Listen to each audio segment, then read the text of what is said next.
Live from New Delhi, you're watching GD India Live, India's voice to the world. I'm Preeti Kaur. Coming up in the next 30 minutes. Finland President Alexander Stubb holds talks with Prime Minister Narendra Modi in New Delhi. Trade and innovation top the agenda of discussion.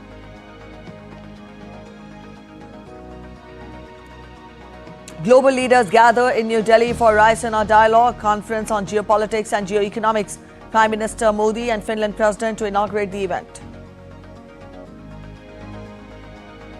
Israel begins new wave of strikes in Tehran, while in the US, Senate bid to limit Trump war powers fails. Nepal votes in general election, promise of reform by political parties tops the agenda.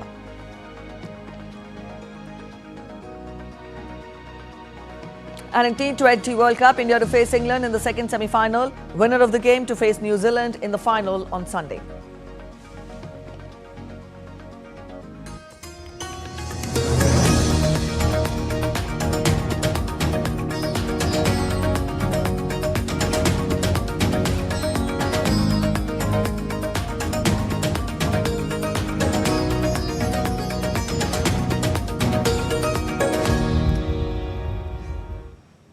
Finland President Dr. Alexander Stubb is meeting Prime Minister Narendra Modi at Hyderabad House here in the national capital. The two sides are holding discussions on strengthening bilateral cooperation across a wide spectrum of areas. Exchange of perspectives on regional and global issues of mutual interest, including cooperation in multilateral fora, is also expected. President Stubb will also meet President Draupadi Murmu and Vice President C.P. Radhakrishnan. Now, this is the first visit of President Stubb to India in his present capacity.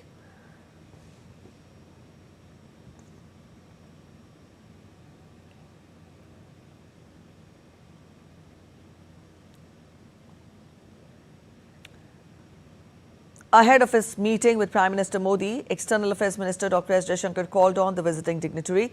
Dr. S. Jaishankar expressed confidence that his meeting with Prime Minister Modi will further strengthen India-Finland ties.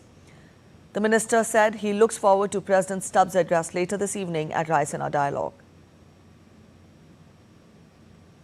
Finnish President Stubb earlier paid floral tributes to Mahatma Gandhi by laying a wreath at Rajghat.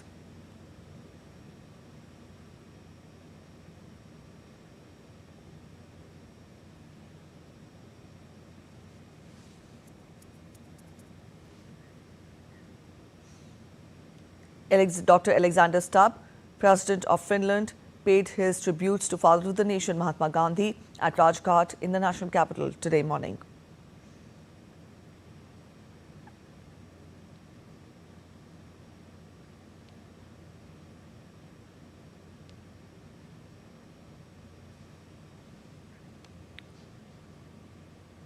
The Raisina Dialogue, India's premier conference on geopolitics and geoeconomics, will kick-start today. This is the 11th edition of the Raisina Dialogue and will be held from 5th to 7th of March. The event will be inaugurated by Prime Minister Narendra Modi. The President of Finland, Alexander Stubb, will join the inaugural session as the chief guest. The Raisina Dialogue will witness participation of representatives from 110 countries, including ministers, former heads of state and military commanders. The theme of the 2026 edition is Samskara, that is assertion, accommodation and advancement. The event has 6 thematic pillars covering issues like climate, conflict and trade. Meanwhile, world leaders have started arriving in the national capital to attend the Raisina Dialogue 2026. The latest being the Seychelles Minister of Foreign Affairs and Diaspora, Barry Foray. India's Ministry of External Affairs said that both the countries share a robust and multifaceted partnership. It added that the visit will add further momentum to India-Seychelles partnership. India also welcomed Minister Dhananjay Ramphul, Foreign Affairs, Regional Integration and International Trade of Mauritius, on his arrival in New Delhi to attend the Raisina Dialogue 2026. India and Mauritius share an enduring partnership rooted in shared culture and heritage and strong people-to-people ties. Bhutanese Foreign Affairs Minister Lingpo Dien Dangel is also in India to participate in the 11th Raisina Dialogue.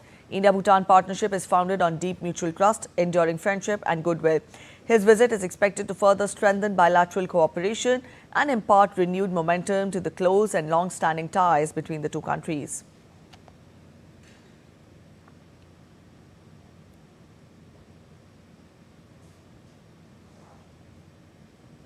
India also extended a warm welcome to Malta's Deputy Prime Minister and Minister for Foreign Affairs and Tourism, Ian Borg, in New Delhi for participation in the 11th Raisina Dialogue. In a post on X, India's Ministry of External Affairs spokesperson Ranveer Jaiswal said that India and Malta share friendly and cordial relations anchored in strong people-to-people ties.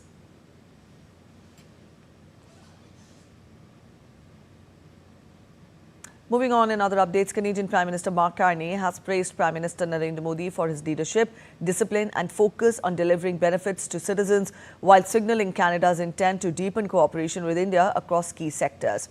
Speaking at the Lowy Institute in Sydney on Wednesday, Carney described Prime Minister Modi as a unique leader with an exceptional work ethic, noting his long public service without a break. He's very focused on delivery. I'll call it to the rural household, but we would say in Canada, Monsieur, Madame, tout le monde, the person on the street, sort of thing. So a huge motivation for the financial reform transformations, the payment systems transformation, UPI and other things, was to get money directly, as you know, directly to individuals without leakage, shall we say, in the system in real time, and to bring people, hundreds of millions of people into the formal economy.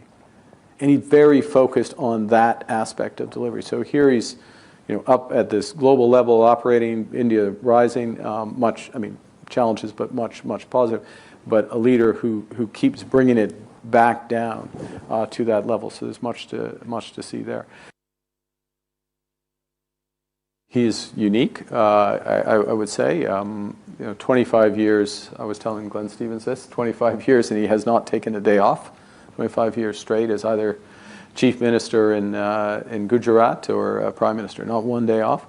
Every weekend he is out, like you, Francois Philippe, every weekend he's out campaigning. He gets 250,000 people at his rallies. You get 25, but that's okay. That's good. That's good. In rural, it's pas mal. It's pas mal du tout. But, so first off is just the level of the work that's there.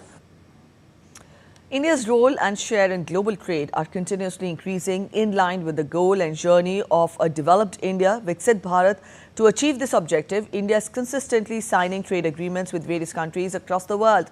Keeping this in view and to strengthen economic ties and boost bilateral trade, India and the United Kingdom signed the historic free trade agreement in May 2025. This agreement will provide a new momentum to the economic relations between the two nations. Take a look. Taking a significant step towards fulfilling the dream of a developed India by 2047, Prime Minister Narendra Modi and British Prime Minister Keir Starmer announced the successful conclusion of the mutually beneficial India-UK Free Trade Agreement on 6th of May 2025. Following this, on July 24, 2025, both the nations officially signed the Comprehensive Economic and Trade Agreement, that is CETA. Under this pact, a target has been set to double the current $56 billion trade by 2030. The India-UK CETA will open new avenues for trade and investment while protecting India's key economic interests. Under this agreement, duties have been eliminated on 99% of India's exports to the UK, covering nearly 100% of the trade value. This includes labor-intensive sectors such as textiles, leather, marine products, gems and jewelry, and toys, as well as high-growth sectors like engineering goods, chemicals, and auto components. These products will enter the UK market at zero duty. This will promote large-scale job creation while empowering artisans, women-led enterprises, and MSMEs. The India-UK CETA ensures a path of new opportunities and economic stability for everyone, from farmers and fishermen to forest dwellers, laborers, women, youth, small businesses, and professionals. Along with measures to promote mobility, innovation, and inclusivity, the agreement will boost employment and exports.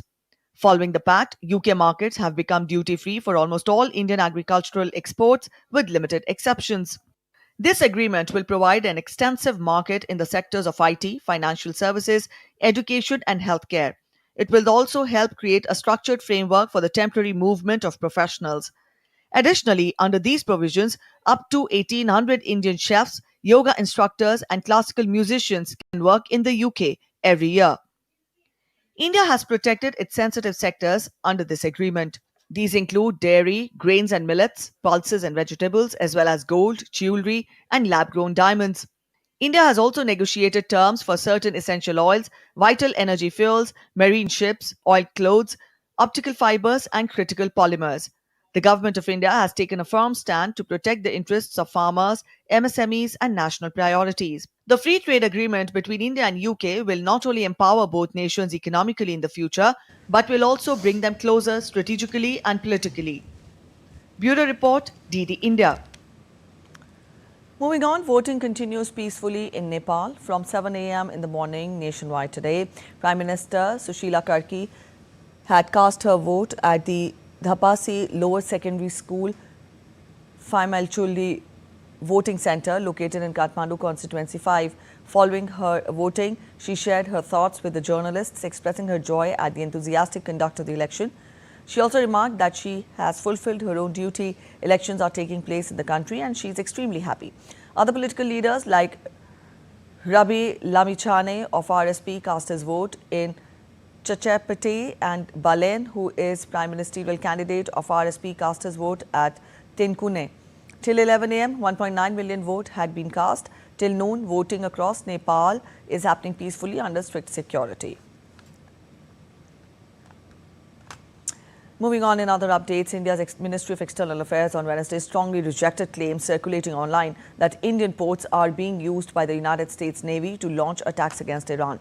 The government's denial came through a post from MEA's official fact-check handle on social media, which described the allegations as completely fake and false. The clarification followed reports broadcast by One America News, which claimed that Indian naval facilities were being used by American warships to stage operations targeting Iranian assets. The claim quickly spread on social media platforms, including X and Telegram, triggering widespread discussion and speculation online. Responding to the reports, the MEA's fact-check account issued a direct rebuttal. It further cautioned against such baseless and fabricated comments. Air India is closely monitoring the evolving situation in West Asia and has started operating few flights to and from Dubai and Jeddah to bring back the stranded passengers, giving highest priority to their safety and well-being. Most of the operations to West Asia will remain suspended till 23:59 hours IST of Thursday after careful assessment of the current situation, while Air India plans to commence its scheduled operations to and from Jeddah from Thursday. Flights AI 2255-2256, Delhi Jeddah Delhi, AI 2251-2252, Mumbai Jeddah Mumbai, and AI 2245-2246, Mumbai Jeddah Mumbai will fly. Air India has also planned to operate B777 aircraft, which has large capacity on the Mumbai-Dubai-Delhi route on Thursday to fly back the stranded passengers. Air India is also assisting passengers with alternative arrangements and options of full refunds or complimentary rescheduling. Air India requested passengers to check flight status on the website, that is airindia.com, or contact 24/7 call center at 011 6932 9333 or 6932 4 times 9.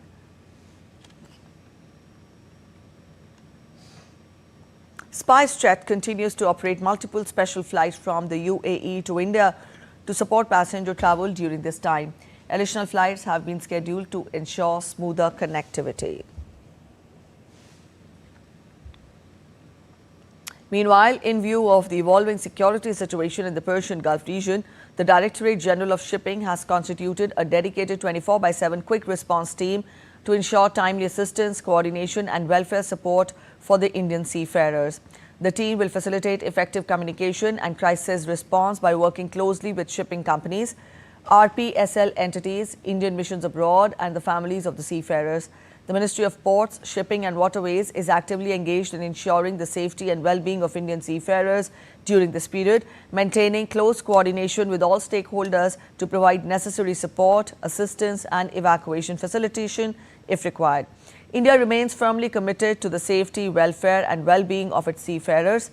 For support, seafarers can contact via email on support.dgs@gov.in, or they can WhatsApp or call on the number 944-404-8406. You're watching DD India Live. We're heading for a short break. Stay with us. We'll be back in a short while.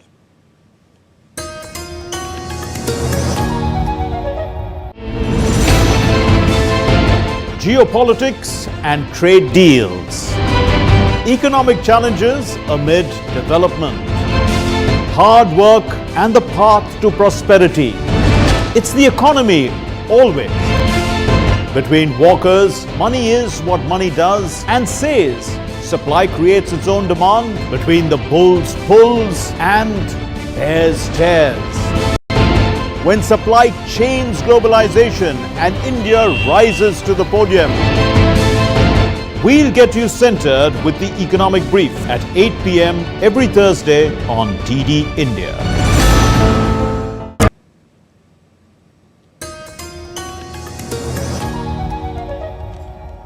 Welcome back after the break. You're watching DD India Live. Iran said on Wednesday that more than 1,000 people have been killed in the country since Saturday as a result of US-Israeli strikes. The toll follows joint US-Israeli attacks on Tehran and several other Iranian cities starting Saturday morning, which resulted in the deaths of Iran's Supreme Leader Ali Khamenei, his family members and top military commanders and many civilians as well. In the early hours of Wednesday, the US and Israeli forces struck a girls' school in Urmia in Iran's West Azerbaijan province. An airstrike hit the Hezbollah stronghold of South Beirut early on Thursday after Israel had issued a warning to the residents. Prime Minister Benjamin Netanyahu's office said that Israel and the United States had made historic gains in their war against Iran. A spokesperson for Netanyahu also said in a video message that the attack was needed as Iran was using new underground bunkers to rebuild its atomic bomb program. Meanwhile, the International Atomic Energy Agency said damage due to the attacks was also visible at two buildings near the Isfahan nuclear site. But there has been no damage to facilities containing nuclear material and no risk of radiological release. President Trump said on Wednesday that US forces are in a very strong position in Iran, calling it tremendous progress after less than a week of war. We're in a very strong position now, and their leadership is just rapidly going. Everybody that seems to want to be a leader, they end up dead. And it's an amazing thing that's taking place before your eyes, because for 47 years we were pushed around, and we shouldn't have been. You see it as well as I do. You see the tremendous progress that's being made. Their missiles are being wiped out rapidly. Their launchers are being wiped out. They're attacking their neighbors. They're attacking their, in some cases, allies, or not so long ago allies. And, you know, it's really a nation that was out of control, and they would have used it on us if we let them, if we waited any longer.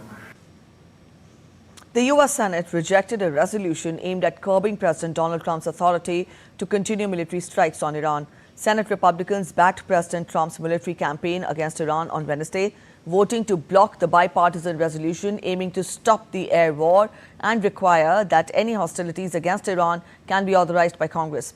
The Senate voted 53 to 47 not to advance the resolution, largely along party lines, with all but one Republican voting against the procedural motion and all but one Democrat supporting it.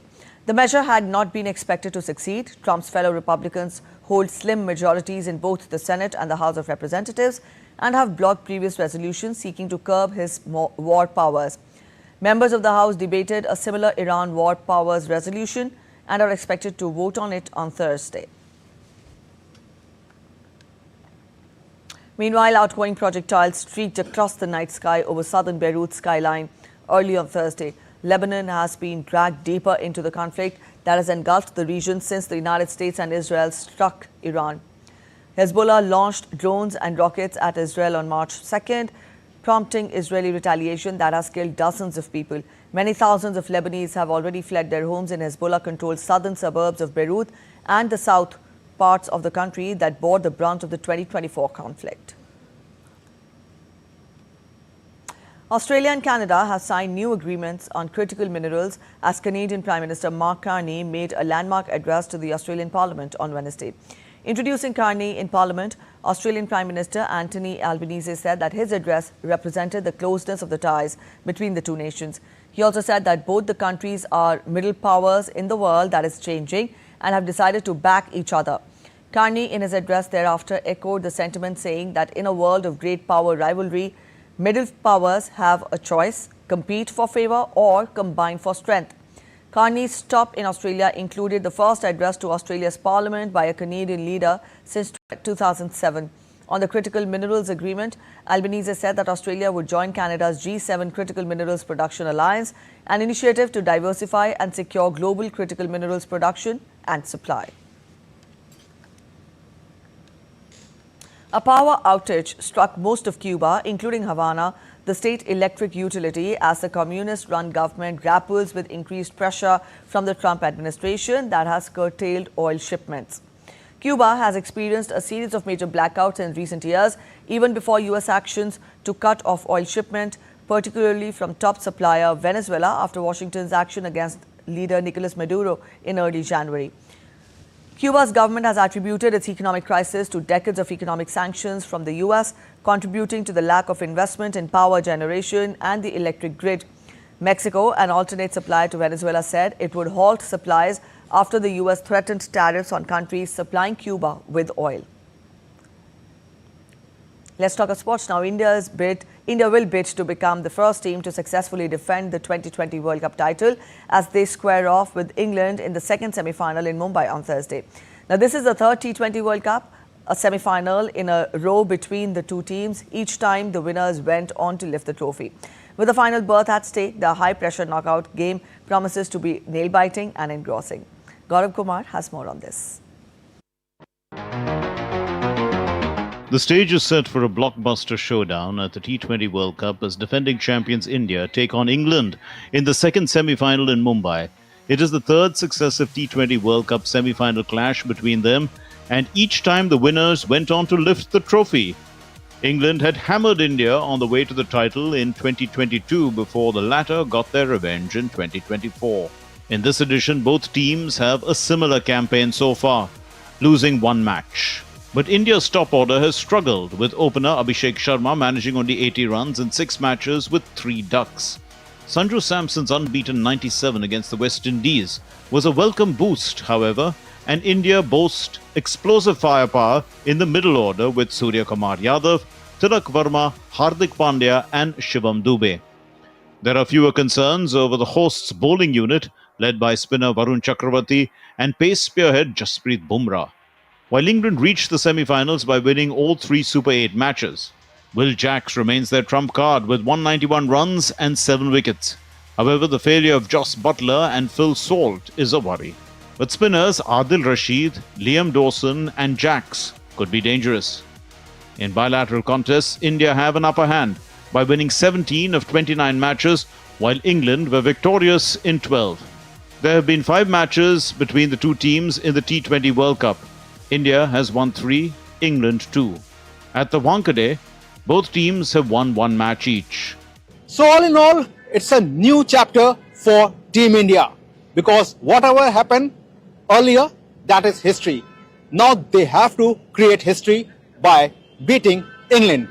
But that is not going to be a very easy task for Men in Blue. With cameraman S. Jaishankar, this is Gaurav Kumar reporting from Mumbai, DD India. That's it in this edition of DD India Live, but let us know your thoughts on the news of the day. For those of you on the go, you can get all the latest news and updates from India and across the world on the DD India mobile app. Now, this app is available on both Android and iOS platforms, and you can download the respective QR codes. We'll be back with more news as it breaks here on DD India. I'm Preeti Kaur signing off, and from all of us here in Delhi, thanks for watching DD India Live.